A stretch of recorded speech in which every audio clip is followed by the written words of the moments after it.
क्या आपने कभी सोचा है कि एक आम लड़की की शादी एक सांप से कैसे हो सकती है? ये कोई दीवामलाई दास्तान नहीं, बल्कि एक ऐसी कहानी है जो सदियों से नस्ल दर नस्ल सुनाई जा रही है। आज हम आपको लेकर चलेंगे वक्त के उस पुराने सफर में जहां एक बादशाह, एक जादूगर, एक मासूम लड़की और एक परासरार सानिप की कहानी ने सबको हिलाकर रख दिया था। बादशाह का महल, नरेटर की आवाज। एक जमाना था जब हिंदुस्तान के एक कदीम खिते में एक ऐसा बादशाह हिक्मरानी करता था जिसे सब अकल, अदल और शान का पीकर मानते थे। लेकिन उसकी जिंदगी का सबसे बड़ा दिख ये था कि वो बे औलाद था। 3 शादियां, बेशुमार दुआएं, मुन्नतें और आतियात, मगर किस्मत ने उसे औलाद की नामत से महरूम रखा था। जादूगर की आमद। एक दिन महल के दरवाजे पर एक प्रासरार बूढ़ा नमोदार हुआ। वो अपने आप को एक जादूगर कहता था। उसने कहा, बादशाह सलामत, आपका दुख मैं जानता हूं, लेकिन अगर आप मेरी भांजी से शादी करें तो आपको वारिस जरूर मिलेगा। बादशाह हैरान था, लेकिन औलाद की ख्वाहिश में उसने ये बात मान ली।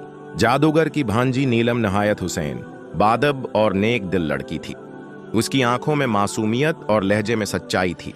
उसने महल में कदम रखा तो सबने उसके हुस्न और वकार की दाद दी। जल्द ही बादशाह ने उससे निकाह कर लिया। कुछ माह गुजरे और नीलम मां बनने वाली थी। महल में जश्न का समा था। बादशाह के चेहरे पर बरसों बाद मुस्कुराहट थी, लेकिन किसी को यह इल्म न था कि यह बच्चा आम बच्चा नहीं, बल्कि एक राज अपने अंदर छिपाए हुए है। बच्चा सानिप निकला। कहानी में उस वक्त नया मोड़ आया जब नीलम ने एक रात अजीब ख्वाब देखा। उसने देखा कि एक सुनहरा सांप उसके पेट के अंदर बोल रहा है, मैं तुम्हारा बेटा हूं, लेकिन मेरा सच बहुत जल्द दुनिया के सामने आएगा। नीलम खौफजदा हो गई, मगर उसने किसी से कुछ न कहा। बेटे की पैदाइश। आखिर वो दिन आया जब नीलम ने एक खूबसूरत बच्चे को जन्म दिया। लेकिन रात को जब सब सो गए तो कमरे में सांप की सी आवाज आई। नीलम ने देखा कि बच्चा सूते सूते सांप में तब्दील हो गया, फिर सुबह होते ही दोबारा इंसान बन गया। नीलम की आजमाइश। अब नीलम एक माँ भी थी और एक राजदार भी। वो हर रात इस बच्चे को इंसान और सानिप के रूप में बदलते देखती, मगर किसी से कुछ न कहती। वो इस राज की मुहाफिज थी, जादूगर की साजिश। एक रात नीलम ने जादूगर को एक खफिया तहखाने में जाते देखा। वहां वो सांपों से बातें कर रहा था। नीलम ने छिपकर सब सुना। जादूगर की मंसूबा बंदी थी कि जैसे ही बच्चा जवान होगा वो उसे इस्तेमाल करके बादशाह को कत्ल कर देगा और सल्तनत पर कब्जा कर लेगा। नागिन की आमद।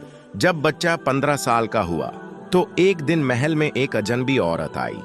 वो दरअसल एक नागिन थी जो इस बच्चे को अपना साथी समझती थी। उसने नीलम से कहा, ये बच्चा हमारे कबीले से है, तुमने उसकी परवरिश की, हम तुम्हारे एहसान मंद हैं, लेकिन अब वक्त आ गया है कि वो अपनी असलियत समझे। फैसले की घड़ी। नीलम का बेटा, जो अब सूरीन के नाम से जाना जाता था, सच्चाई जानकर तजब्जब का शिकार था। एक तरफ उसकी मां की परवरिश, दूसरी तरफ उसकी असलियत और नाग कबीला।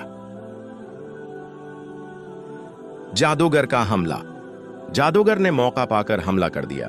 वो सूरीन को मारना चाहता था क्योंकि वो अब उसके रास्ते की रुकावट बन चुका था, लेकिन नागिन, नीलम और सूरीन ने मिलकर जादूगर को शिकस्त दी। जादूगर खत्म हुआ।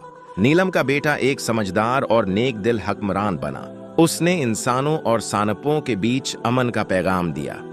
इसकी मोहब्बत, वफादारी और सच्चाई ने उसे सबका महबूब बना दिया। ये कहानी हमें सिखाती है कि सच्चाई कितनी ही छपी हो, एक दिन जाहिर होकर रहती है। मोहब्बत और वफादारी नस्ल, रूप या शक्ल की मोहताज नहीं। झूठ, साजिश और चालाकी का इंजाम हमेशा तबाही होता है। अपनी शनाख्त कबूल करना ही सबसे बड़ी ताकत है।